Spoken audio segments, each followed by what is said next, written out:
Hello friends, यदि आप railway NTPC mains या ग्रुप डी की एग्ज़ाम देने जा रहे हैं तो ये वीडियो आप ज़रूर देखिएगा, क्योंकि इसमें मैं आपको फिजिक्स का न्यूमेरिकल बताया हूँ और ये फिजिक्स के न्यूमेरिकल का पार्ट 4 होने वाला है और ये लास्ट है। बाकी तीन पार्ट में हमने फिजिक्स के न्यूमेरिकल को छोटे छोटे वीडियो में 10-10 क्वेश्चन 12-12 क्वेश्चन करा करके ये लास्ट वीडियो है और इसमें आपका फिजिक्स का न्यूमेरिकल पूरा समाप्त हो जाएगा। तो आप चारों पार्ट दे करके जाइएगा और आपका 1 से 2 क्वेश्चन आपके पक्का आने वाले हैं इन 4 वीडियो में से ही, या इस पर आधारित आएंगे या जस्ट ऐसे ही क्वेश्चन आ जाएंगे, क्योंकि ये मैंने प्रीवियस ईयर्स के पैटर्न पर और प्रीवियस ईयर्स के कुछ क्वेश्चन उठा करके ही बताया है। तो आप इस वीडियो को जरूर देखिए और साथ ही साथ यदि पिछला आप इसके पार्ट नहीं देखे हैं तो उसे जाकर जरूर देखिए। और ये लगभग करीब टोटल मिलाकर 50 क्वेश्चन हो जाएंगे, 50 या 56 इस तरीक़े से। तो इन 56 क्वेश्चन में पूरा फिजिक्स के आपको न्यूमेरिकल्स मिल जाएंगे पूरे चैप्टर के और साथ ही साथ पूरे कंसेप्ट के साथ। तो अब इससे बाहर आने की उम्मीद नहीं है, तो चलिए शुरू करते हैं। तो आज का जो न्यूमेरिकल है हमारा फिजिक्स का, ये प्रकाश से रिलेटेड है। प्रकाश, लाइट से रिलेटेड है। तो उससे पहले हम लाइट में आपको पढ़ लेते हैं कि लाइट में क्या क्या कैसे कैसे किस किस कंसेप्ट से सवाल आएंगे और क्या क्या फार्मूला यूज होगा। तो चलिए शुरू करते हैं। प्रकाश में हमारा फर्स्ट होता है दर्पण यानी कि मिरर और लेंस। उसके बाद एक अपवर्तनांक से क्वेश्चन आते हैं, अपवर्तनांक यानी कि रिफ्रैक्टिव इंडेक्स। ये 3 टॉपिक से प्रकाश में क्वेश्चन आते हैं, तो तीनों का पहले समझते हैं। एक दर्पण सूत्र आप लोग पढ़े होंगे, 1/f = 1/v + 1/u। ये क्या होता है हमारा दर्पण सूत्र? एक होता है 1/f = इसे ऐसे f भी लिख सकते हैं, उससे कोई दिक्कत नहीं है,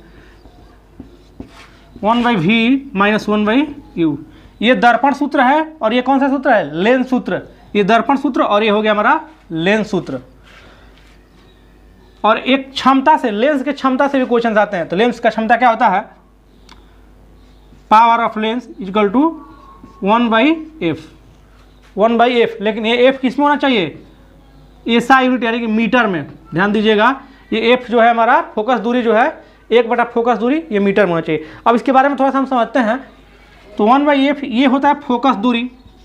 आपको क्वेश्चन में फोकस दूरी दिए रहेंगे और फोकस दूरी के बारे में हम समझ लेते हैं पहले कि उत्तल दर्पण का है, उत्तल दर्पण या फिर उत्तल लेंस भी, तो फोकस दूरी हमेशा पॉजिटिव रहेगा। ये क्या होता है? प्रतिबिंब की दूरी। प्रतिबिंब की दूरी मतलब यदि मान लीजिए ये दर्पण है हमारा, ये दर्पण है, तो अगर प्रतिबिंब यहाँ पर बन रहा है, ये प्रतिबिंब हो गया, या फिर यहाँ पर प्रतिबिंब ये बन रहा है, तो इस प्रतिबिंब से दर्पण के ध्रुव के बीच की दूरी को हम प्रतिबिंब की दूरी कहते हैं।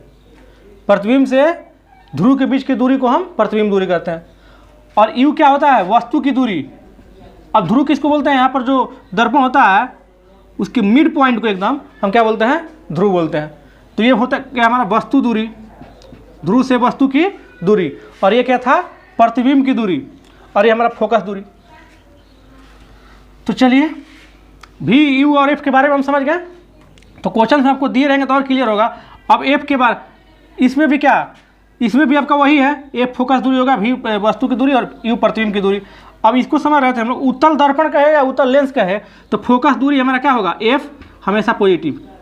और अगर अवतल कहेगा, अवतल दर्पण या लेंस दोनों में से कोई रहेगा, तो एफ हमारा क्या हो जाएगा? निगेटिव हो जाएगा। अगर उत्तल कहेगा तो एफ क्या हो जाएगा? पॉजिटिव हो जाएगा। और वस्तु की जो दूरी है हमेशा वो निगेटिव रहता है, याद रखिएगा, वस्तु की दूरी हमेशा निगेटिव मिलेंगे। प्रतिबिंब की दूरी तो आपको पॉजिटिव निगेटिव होता रहेगा, लेकिन वस्तु की दूरी हमेशा निगेटिव होगा। और फोकस दूरी में फिक्स रहता है, अवतल दर्पण या अवतल लेंस में फोकस दूरी निगेटिव, उत्तल दर्पण या उत्तल लेंस में फोकस दूरी पॉजिटिव हमारा होगा। तो इतना समझ गए। लेंस की क्षमता निकालना भी समझ गए, P = 1/f यानी कि फोकस 1/, में फोकस दूरी कर देते हैं। और फोकस दूरी को ध्यान देना है कि सेंटीमीटर में मीटर में होना चाहिए। अगर सेंटीमीटर में रहेगा तो उसको मीटर में बदल लेंगे। ये 3 फार्मूला आपके हो गए, इससे अक्सर सवाल आते हैं। और चलिए एक और लेते हैं, अपवर्तनांक बराबर म्यू, जिसको सूचित करते हैं अपवर्तनांक बराबर c/v। इसका मतलब होता है निर्वात में प्रकाश की चाल। c/v का मतलब निर्वात में प्रकाश का चाल। जब आपको क्वेश्चन में यूज आएगा तो मैं बताऊंगा किस फार्मूला का यूज आएगा, उस समय मैं फार्मूला लिखूंगा। ऐसे आप पहले से थोड़ा सा ध्यान रखें। निर्वात में प्रकाश की चाल, और भी क्या होता है, माध्यम में प्रकाश की चाल। तो यदि निर्वात में प्रकाश की चाल में माध्यम में प्रकाश की चाल से भागा देते हैं तो हमारा क्या निकलता है, रिफ्लेक्टिव इंडेक्स, यानी कि अपवर्तनांक। और एक चीज़ आप पढ़े होंगे प्रकाश में, बहुत बेसिक चीज़ है, अगर नहीं पढ़े हैं तो हम लोग फिजिक्स जब पढ़ेंगे थ्योरी तो उस समय आपको ये सब चीज़ बताया जाएगा थ्योरी में भी, कि ये आपतन कोण होता है। जब भी प्रकाश किसी दर्पण से टकराती है तो अभिलंब के साथ ये कोण जो है आई आपतन कोण बनाती है, और इधर क्या बनाती है, आर परावर्तन कोण। तो ये आई और आर दोनों आपस में क्या होता है, बराबर होता है। दर्पण में आप लोग पढ़े होंगे कि जब भी कोई किरण समतल दर्पण से टकराती है तो फिर वहाँ से टकरा के चली जाती है, तो एक अभिलंब खींचते हैं तो यहाँ से हमारा क्या होता है, ये आपतन कोण, और ये आर जो होता है वो परावर्तन कोण होता है। तो इससे भी सवाल रहते हैं, दे दिया रहेगा आपको 30 डिग्री 40 डिग्री पूछेगा। तो ये हो गया हमारा प्रकाश से सवाल, और प्रकाश के बारे में पहले हम लोग फार्मूला कुछ समझ लिए। अब चलिए क्वेश्चन की तरफ, और धीरे धीरे सब क्लियर होगा। तो फर्स्ट सवाल है हमारा कि किसी वस्तु, सॉरी ये लेंस है, हाँ पहले पावर से सवाल आ गया। फर्स्ट सवाल है कि किसी सुधारात्मक लेंस की शक्ति 2D है, 2D लेंस की क्षमता याद रखिएगा, डायोप्टर में मापते हैं, 2D ये डायोप्टर में रहता है। तो आप बताइए प्लस में 2D दिया हुआ है, प्लस में, तो फोकस दूरी प्लस में धनात्मक, अभी मैंने बताया किसका होता है, उत्तल लेंस है, उत्तल दर्पण का। तो ये तो फिक्स हो गया कि ये जो लेंस है कौन सा है, उत्तल लेंस है। अब मैंने आपको बताया कि P = क्या होता है, 1/f। तो P जब 2 दिया हुआ है, F हमको निकालना है तो 1/P हो जाएगा, यानी कि 1/2 यानी कि 0.5 मीटर। अगर उसको सेंटीमीटर में कहेगा तो 100 से हम गुणा कर देंगे, तो 100 से गुणा करेंगे तो क्या हो जाएगा, 50 सेंटीमीटर। क्या हो जाएगा, 50 सेंटीमीटर। ये हमारा प्लस में आएगा फोकस दूरी, क्योंकि कौन सा लेंस है, तो उत्तल लेंस। तो प्लस माइनस में कन्फ्यूजन नहीं होगा, उत्तल लेंस और उत्तल दर्पण। तो इसमें एक क्वेश्चन पूछ रहा था कि तो यह कौन सा होगा, मतलब उत्तल लेंस है या फिर अवतल लेंस है। तो हमारा हो जाएगा उत्तल लेंस। दर्पण का तो सवाल ही नहीं है, दर्पण के पावर नहीं होते हैं। तो समझ गए, ध्यान देना है। लेकिन नीचे वाला हमारा हमेशा P, इसको डायोप्टर से मापते हैं। D मतलब डायोप्टर, लेंस की क्षमता का मात्रा क्या है, डायोप्टर होता है। और एक डायोप्टर मतलब ये मीटर को हम नीचे रखेंगे, नीचे वाला जो 1/f होता है फोकस दूरी, वो हमेशा किस में होना चाहिए, SI यूनिट यानी कि मीटर में। नेक्स्ट सवाल चलिए, नेक्स्ट सवाल है हमारा कि एक लेंस में +2D की शक्ति है, लेंस की प्रकार और फोकस लंबाई। अब इसमें देखिए वही फर्स्ट वाला क्वेश्चन ही है, लेंस का प्रकार भी बताना है और आपको फोकस दूरी बताना है। और 2D है तो क्या करेंगे, 1/2 यानी कि 0.5 हो गया हमारा, होता है ना, P = 1/f, P = 1/f। तो f बराबर क्या हो जाएगा, 1/p। फोकस दूरी हमारा P उधर है तो नीचे आ जाएगा। अब 1/2 करेंगे 0.5 मीटर में, ध्यान दीजिएगा ये जो आएगा वो मीटर में आएगा फोकस दूरी। तो अब इसको हम सेंटीमीटर बदलेंगे तो 50 सेंटीमीटर, या मीटर में ऑप्शन दिया रहेगा तो मीटर में ही कर लेंगे। और प्लस जब 2D है तो यहीं पर ये तो पता चल जाएगा कि लेंस कौन सा है। कौन सा लेंस होगा, उत्तल लेंस। उत्तल लेंस और उत्तल दर्पण दोनों का फोकस दूरी प्लस होता है, इसीलिए इसका जो क्षमता है प्लस में। तो लेंस कौन सा हो जाएगा, उत्तल। अगर माइनस रहता तो अवतल। तो क्षमता से क्वेश्चन समझ गए। अब चलिए तीसरा सवाल, फोकस दूरी से भी क्वेश्चन आएंगे। अब नेक्स्ट सवाल है हमारा कि एक वस्तु को 10 सेंटीमीटर के फोकस दूरी वाले एक उत्तल लेंस के मुख्य अक्ष पर रखा जाता है। उत्तल लेंस का ध्यान समझिएगा। यदि लेंस से वस्तु की दूरी 30 सेंटीमीटर है तो प्रतिबिंब की दूरी कितनी होगी। अब पहले समझिएगा, उत्तल लेंस का आ रहा है तो उत्तल लेंस में हम क्या करेंगे, फोकस दूरी पॉजिटिव होता है और वस्तु की दूरी तो हर सब में निगेटिव होता है। तो 1/f = 1/v - 1/u। v क्या होता है, प्रतिबिंब की दूरी, और u क्या होता है, वस्तु की दूरी। हमको निकालना क्या है, तो प्रतिबिंब कितनी दूरी पर बनेगा, यानी कि v निकालना है। 1/v निकालना है ना, तो 1/u को उधर भेज देते हैं, 1/f + 1/u। अब क्या करेंगे, 1/f कितना हमारा फोकस दूरी कितना कर रहा था, 10 सेंटीमीटर, तो 1/10 कर लेंगे, और प्लस u कितना कर रहा है, वस्तु की दूरी 30 सेंटीमीटर। लेंस से वस्तु की दूरी कितना है, 30 सेंटीमीटर। अब बताइए आप, 30 सेंटीमीटर है और वस्तु की दूरी हमेशा क्या लेते हैं, निगेटिव, यानी कि अगर प्लस फिर हो जाएगा -1/30। तो 30 LCM हो गया 3 में से 1 घटा 2, 2 बटा में 30, यानी कि 1 बटा में 15। 1/v इक्वल टू 1 बटा 15, तो v क्या हो गया हमारा 15 सेंटीमीटर। v क्या हो गया 15 सेंटीमीटर। तो समझ गए, इस तरीका से हमारा क्वेश्चन पूछेगा। नेक्स्ट सवाल क्या है, नेक्स्ट सवाल तो ये हमारा किस सूत्र पर था, लेंस सूत्र पर था। अब नेक्स्ट है 45 नंबर। इसमें कह रहा है कि 10 सेंटीमीटर की फोकस लंबाई उत्तल लेंस इसमें भी कह रहा है, लेकिन वस्तु जो है कह रहा है 20 सेंटीमीटर की दूरी पर रखा गया। अब समझिए, वस्तु 20 सेंटीमीटर की दूरी पर 1/f बराबर 1/v माइनस 1/u, तो इसमें भी हमारा प्रतिबिंब की दूरी निकालना है। तो क्या हो जाएगा 1/f प्लस 1/u निकाल लेंगे। तो 1/f कितना दिया हुआ है हमारा 1/10, अब प्लस f क्या होगा 20 सेंटीमीटर ना, तो 20 को हम ये माइनस में लिख देंगे 1/20, तो क्या हो गया 20 LCM और 1/20, यानी कि v हो गया हमारा 20 सेंटीमीटर। v हो गया 20 सेंटीमीटर। अब नेक्स्ट सवाल, नेक्स्ट सवाल है हमारा, कह रहा है कि निर्वात में प्रकाश की चाल 3 × 10⁸ मीटर पर सेकेंड है। जल का अपवर्तनांक दिया हुआ है, तो जल में प्रकाश की चाल क्या होगी। ये देखिए, कुछ लिखने में या बोलने में मिस्टेक हो जाता है मुझसे, तो आप उसको इग्नोर कीजिए। और कमेंट में हो सकता है कुछ कभी बोलने में गलत बोला जाता है, तो कमेंट में उसको थोड़ा सा बता दीजिए मुझे।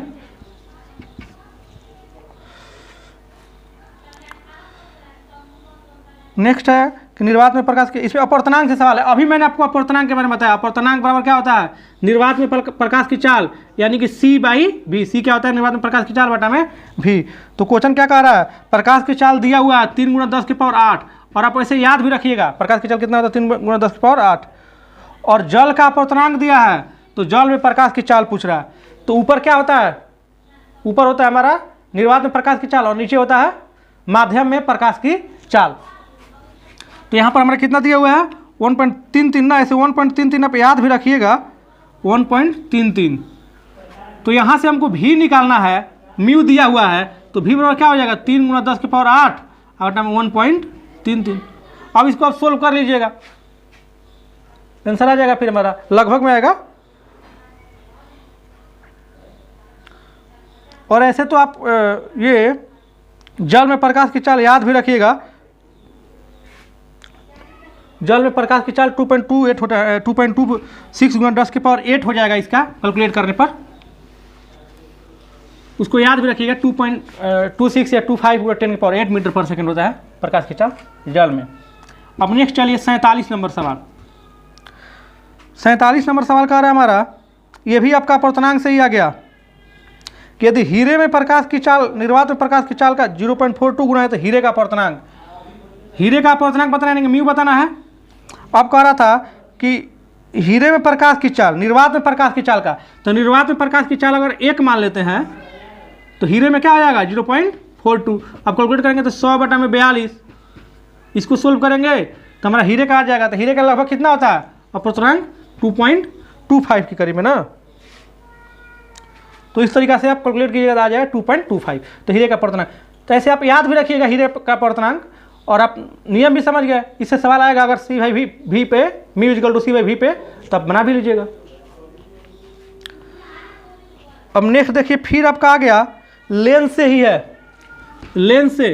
ये सारे प्रीवियस ईयर्स क्वेश्चन है या फिर उस पर आधारित मैंने सवाल बनाया है, वैसा है। तो 48 नंबर, एक उत्तल लेंस जिसकी शक्ति 8D है, एक अवतल लेंस जिसकी शक्ति -10D है के साथ संपर्क में रखा जाता है, तो संयोजक की शक्ति। देखिए, उत्तल लेंस और अवतल लेंस दोनों को एक साथ रखा गया है और उसको जोड़ा जा रहा है। मान लीजिए एक ये लेंस हो गया और एक ये लेंस हो गया ना, इन दोनों को संयोजन किया जाता है, मिलाया जाता है, तब उस लेंस की शक्ति कितनी होगी। तो ऐसे क्वेश्चन निकालने के लिए कुछ नहीं करना है, चिन्ह के साथ P जैसे ना P1 + P2 कर देना है, चिन्ह के साथ।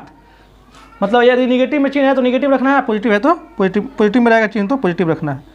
यानी कि उत्तल लेंस में क्या होता है पॉजिटिव और अवतल लेंस में निगेटिव। तो उत्तल लेंस वाला तो 8D हो गया, 8 प्लस में रखेंगे हम, और अवतल लेंस वाला क्या हो जाएगा 10D, यानी कि -10, यानी कि -2D। लेंस के संयोजन के बाद क्या हो जाएगा हमारा क्षमता उसका -2D। नेक्स्ट सवाल है हमारा आवृत्ति तरंग, ये इन सब से। नेक्स्ट सवाल जो नहीं, ये भी आपका दर्पण से, इसको कर लें, दर्पण से। ये 15 सेंटीमीटर फोकस दूरी के अवतल दर्पण 60 सेंटीमीटर पर रखी गई कि वस्तु के प्रतिबिंब की स्थिति क्या होगी। अब अवतल दर्पण कह रहा है, अवतल दर्पण का है या उत्तल लेंस का है, सॉरी अवतल दर्पण का है या अवतल लेंस का है, तो फोकस दूरी हम निगेटिव लेंगे, ये हम आपको पहले बता चुके हैं। दर्पण सूत्र क्या होता है, 1/f = 1/v + 1/u। इसको क्या कहते हैं, दर्पण सूत्र या इंग्लिश में मिरर फार्मूला। तो इसमें क्या क्या दिया हुआ है, फोकस दूरी दिया हुआ है 1/15, फिर क्या दिया हुआ है, फिर दिया आपका दर्पण से प्रतिबिंब की दूरी, अवतल दर्पण 60, वस्तु की दूरी दिया गया है 1/v अब -1/60। एक चीज़ ध्यान दीजिएगा, ये माइनस में इसलिए रखें क्योंकि वस्तु की दूरी हर केस में दर्पण हो या लेंस रहे उसमें आपका निगेटिव ही रहेगा।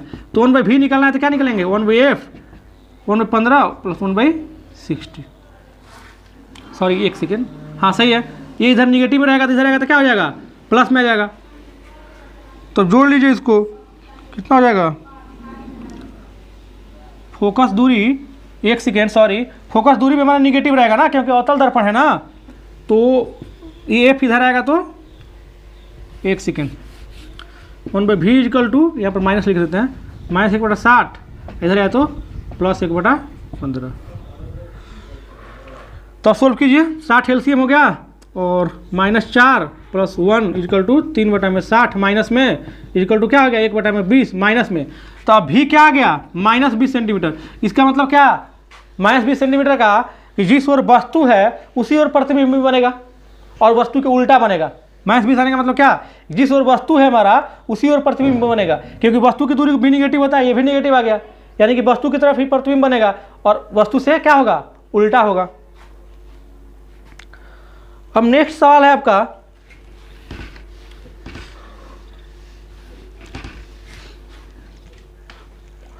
नेक्स्ट सवाल है, एक आपतित किरण एक समतल दर्पण के साथ 20 डिग्री कोण बताते हैं। देखिए ये अभी मैंने बताया आपको, कोण बनाते हुए आपतित होते हैं, आपतित और परावर्तित किरणों के बीच का कोण बताना है।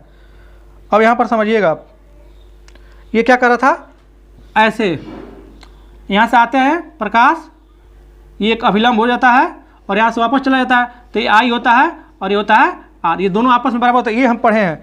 लेकिन इसमें क्या कर रहा है, आपतित समतल दर्पण के साथ, समतल दर्पण के साथ, यानी कि ये एंगल 20 डिग्री है, तो कह रहा है कि आपतित और परावर्तित किरणों के बीच के कोण, यानी कि ए आई और आर दोनों को मिला करके आपतित और परावर्तित किरणों के बीच का कोण, ये कोण कितना होगा। आप समझिएगा कि ये अभिलंब होता है जो 90 डिग्री कोण बनाता है, और जब यहाँ पर 90 डिग्री में से ये 20 डिग्री हो गया तो ये 70 डिग्री होगा, 90 में से 20 घटाएंगे तो 70 आएगा ना, तो इसका मतलब ये क्या हो गया हमारा 70 डिग्री। और जब ये 70 डिग्री हो गया तो ये भी हमारा हो जाएगा 70 डिग्री, क्योंकि आपतन कोण और परावर्तन कोण आपस में बराबर होते हैं। तो 70 + 70 यानी कि 140 डिग्री, ये हो जाएगा हमारा आंसर। नेक्स्ट सवाल देखिए, ये हम पढ़ लिए, आपको हर तरह का इसमें सवाल बता दिया जा रहा है जैसा जैसा आया हुआ है।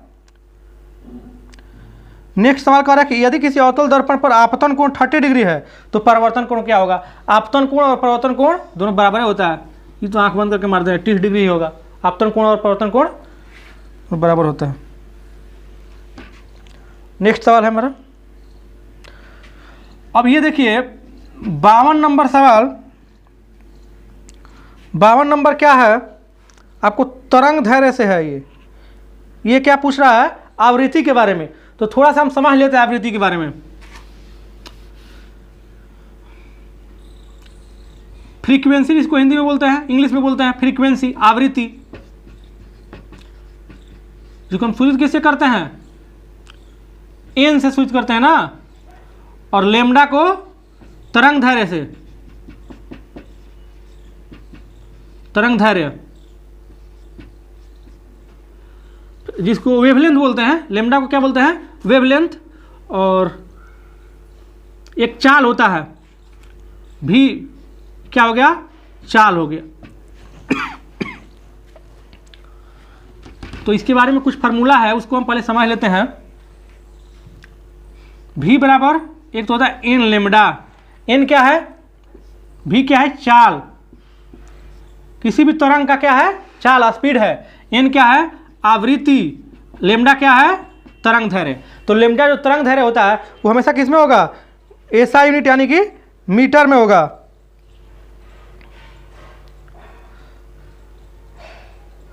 लेमडा किस में होगा, हमेशा आपका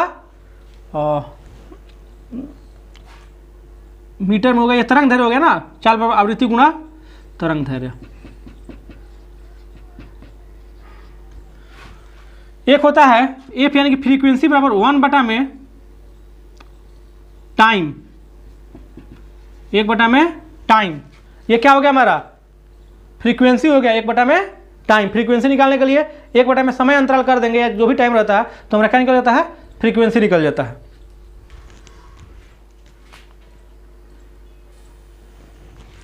तो ये हो गया हमारा 1 बटा टाइम या 1 बटा समय। ये क्या होता है, एन का मान यानी कि आवृत्ति होता है 1 बटा में टाइम। तो आवृत्ति का मात्रक ऐसा मात्रक क्या होता है, हर्ट्ज। आवृत्ति का ऐसा मात्रक होता है हर्ट्ज। तरंग दैर्घ्य का हो जाएगा हमारा मीटर में होता है, चाल को तो पता ही है मीटर प्रति सेकेंड। तो ये दो आपको फार्मूले हो गए, इस दो फार्मूले से हमारे क्वेश्चन एग्जाम में आते हैं न्यूमेरिकल्स। तो चलिए क्वेश्चन देखते हैं, उसके बाद किया जाएगा चर्चा। फर्स्ट सवाल है कि एक ध्वनि तरंग की आवृत्ति 4 किलो हर्ट्ज है और तरंग दैर्घ्य 40 सेंटीमीटर है। ध्वनि तरंग द्वारा 3.2 किलोमीटर की दूरी तय करने में कितना समय लगेगा। देखिए क्या कह रहा है, दूरी दिया हुआ है 3.2 किलोमीटर और तय करने में हमको समय पूछ रहा है। तो समय बराबर क्या होता है, दूरी बटा में चाल, डिस्टेंस बाई स्पीड। ये हम बचपन से पढ़ते आ रहे हैं, मैथ में इसको बताया भी जाएगा। दूरी, समय बराबर दूरी बटा में चाल। तो हमारा डिस्टेंस तो 3.2 किलोमीटर है, तो पहले मीटर बदलने के लिए क्या कर लेंगे हम, 1000 से गुणा कर लेंगे। अब हमको चाल चाहिए, चाल कहीं नहीं दिया हुआ है, तो चाल नहीं दिया हुआ है, लेकिन आवृत्ति और तरंग दैर्घ्य दिया हुआ है। तो अभी मैंने बताया v बराबर एन लेमडा। एन क्या होता है, आवृत्ति। तो आवृत्ति हमारा कितना दिया हुआ है, 4 किलो हर्ट्ज। ध्यान दीजिएगा 4 किलो हर्ट्ज है, तो इसको किलो को फिर 1000 से गुणा करेंगे, 4000 हर्ट्ज हो जाएगा। और लेमडा कितना दिया हुआ है, 40 सेंटीमीटर। तो 40 सेंटीमीटर को मीटर में बदलने के लिए 100 से भाग दे दिए। ये 4 हर्ट्ज था, किलो हर्ट्ज था, इसलिए इसको हर्ट्ज में बदलने के लिए हम 1000 से गुणा कर लिए। ये सेंटीमीटर में था, इसको भी ऐसा यूनिट में बदलने के लिए हम 100 से भाग कर दिए। 00 से 00 गया, ये 16 और 16 पे 00। अब ये हमारा चाल निकल गया 1600 मीटर पर सेकेंड। अब क्या करेंगे, इसमें हम 1600 से भाग दे देंगे। ये पॉइंट हटेगा तो नीचे 10 आ जाएगा ना, तो ये 3 0 से ये 3 0 कट गया और 16 से 32 2 मिनट में, यानी कि हमारा समय कितना हो गया, 2 सेकेंड का। समय कितना हो गया, 2 सेकेंड का। समय निकालेंगे, क्या किया हम, दूरी बटा में पहले चाल कर लिए। अब चाल नहीं दिया हुआ था, चाल की जगह पे फ्रीक्वेंसी यानी कि एन और लेमडा दिया हुआ था, तो एन और लेमडा से हम गुणा कर दिए। तरंग दैर्घ्य दोनों दिया हुआ था और फ्रीक्वेंसी भी दिया हुआ था, यहाँ से हमने चाल निकाल लिया। अब इस चाल को यहाँ पर रख दिए, समय निकल गया। अब नेक्स्ट सवाल चलिए। नेक्स्ट सवाल है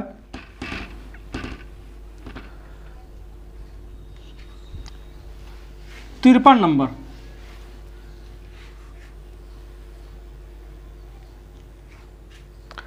ये क्या कह रहा है, देखिए ध्वनि से सवाल आ गया।